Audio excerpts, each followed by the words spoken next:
primera categoría, donde se obtuvo el título de bachiller en filosofía. Su primera vocación, como ya he dicho, era estudiar Derecho, pero su padre lo hace decidir y decide por la medicina. Entonces se orienta por los caminos de la biología, estudia esta ciencia con una profundidad extraordinaria, ya que poseía una gran fuerza interior que lo impulsaba al estudio. Llegó a tener una cultura, a decir del doctor Luis Miragón, enciclopédica. Era un erudito sabio, sometido a una recia disciplina. Hablaba 5 idiomas: francés, inglés, alemán, italiano, portugués, 5 idiomas modernos, y también dominaba una lengua antigua como el latín. Además, era músico, tocaba el violín, ejecutaba el piano, filósofo, y poseía profundos conocimientos de teología. Conjugado estos aspectos con una sólida formación científica, la cual fue labrada desde los primeros años de sus estudios médicos por los maestros de gran talla en la Facultad de Medicina de la Universidad de Caracas o la Universidad Central de Venezuela. Continúa narrando el doctor Luis Miragón. José Gregorio Hernández se doctoró en medicina en nuestra Universidad Central el 29 de junio de 1888 y es considerado el fundador de la bacteriología acá en Venezuela. En esos días, en presencia del rector, como era costumbre por aquella época, sacó 2 temas o ponencias que luego debía desarrollar ante un jurado examinador. Estos fueron la doctrina de Leibniz, hasta la cual, hacia comienzos del siglo XIX, el examen físico del paciente tenía un lugar secundario en el diagnóstico médico. El enfoque diagnóstico comenzó a cambiar a partir del método anatomo clínico desarrollado principalmente en la Escuela de Medicina de París. En la revolución allí iniciada, tuvo un papel muy destacado la invención del estetoscopio por parte de René Théophile Hyacinthe Lemaitre, quien asienta y la propuesta teórica del doctor José Gregorio Hernández era discutir sobre la unidad del tuéstero frente a la escuela de Newton que sostiene la dualidad. El otro tema era sobre la fiebre tifoidea típica en Caracas. Curiosamente, estas estaban relacionadas con enfermedades bacterianas, campo en el cual se verá centrada su profesión médica posteriormente. Y es entonces cuando es considerado el fundador de la bacteriología en Venezuela. Al graduarse se marcha a su tierra natal y allí recibe un llamado de uno de sus profesores, el doctor Calixto González, que mucho lo distinguía y apreciaba para que se regresase de inmediato a Caracas, pues había conseguido una beca para estudiar en Europa. En efecto, el presidente Rojas Paúl, por falta de médicos especialmente dedicados a la experimentación, en el año 1989 decreta que por cuenta del gobierno se nombre al joven médico venezolano de buena conducta y reconocidas aptitudes para que se traslade a Francia a estudiar teoría y práctica en las especialidades de microscopía, histología formal y patológica, bacteriología, fisiología experimental, con una asignación de 600 bolívares mensuales. Trabajó en los laboratorios de Charles Richet, que en 1913 fuera premio Nobel. Trabajó allí fisiología experimental en la Escuela de Medicina de París, que había sido colaborador de Pierre-Jules Méret, y a la vez discípulo del sabio Claude Bernard, máximo exponente de la medicina experimental en Francia.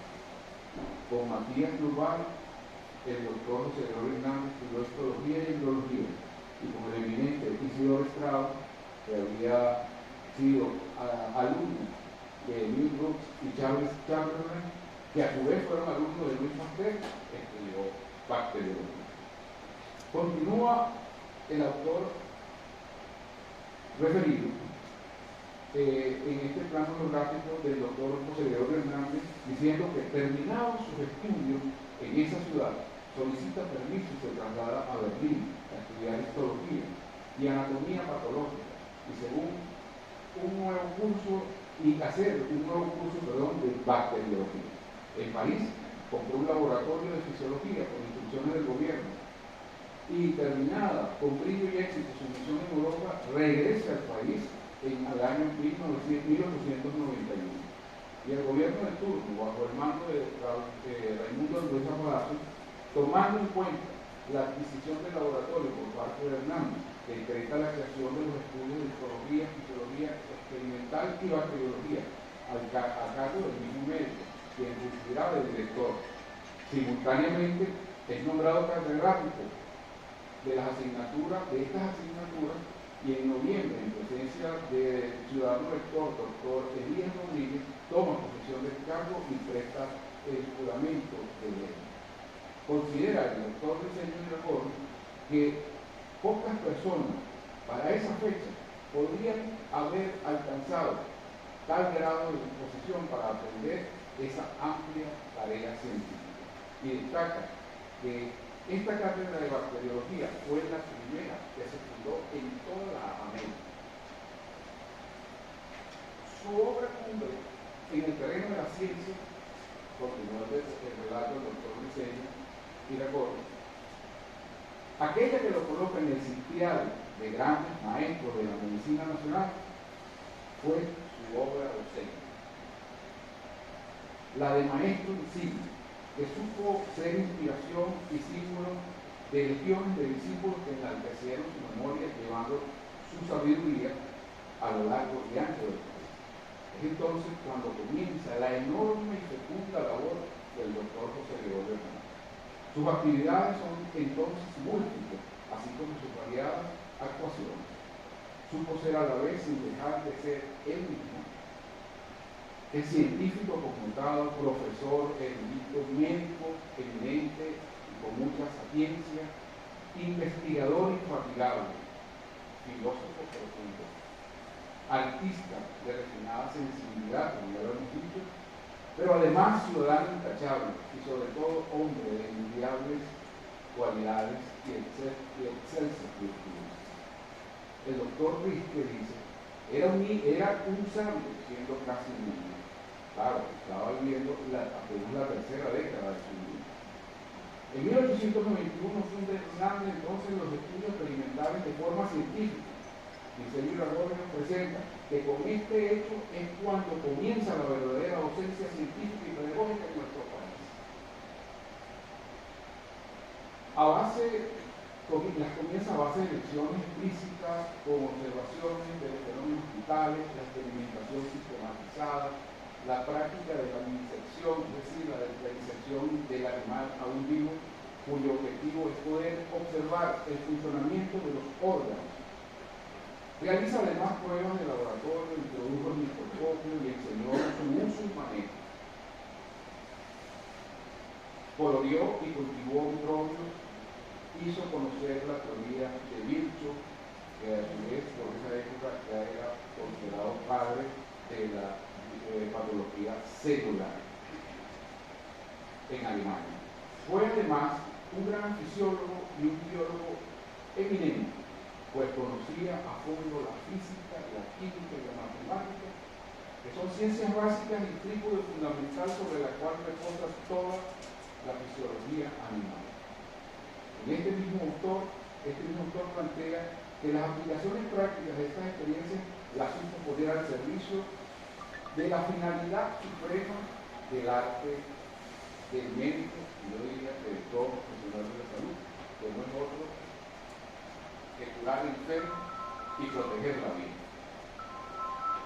Y este es un punto importante a la hora de entender por qué desde la práctica personal, en sintonía con su comportamiento del diario vivir, estaba ya en comunión con las tesis que fundamentan en el cristianismo la relación, como lo dijo la rectora, entre la fe y la razón, y en el necesario encuentro entre la teología y la filosofía en función de la búsqueda de la verdad. Su peculiar personalidad lo llevaron, con sobrada razón, a ocupar puestos prominentes entre sus contemporáneos y a dejar después de su muerte, por supuesto, una luminosa estela que le precederá recordación.